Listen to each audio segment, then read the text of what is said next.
Þetta er verkefni 4 á blaðsíðu C7. Ég ætla að byrja á að fara í insert og setja haus, header, ég vil þennan hér og það er áfangi, það er nafnið ykkar og skóli. Ég fer aftur á home, set línu undir haus og breyti í 10 punkta letur.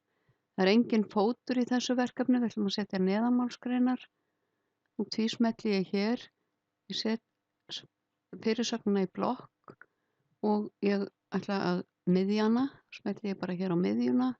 Ég ætla að móta hana í text effekt sem ég velja bara sjálf hvaða útliti veljið á fyrirsögnina og ég ætla að stækka letrið í 12 punkta og ég ætla að vista.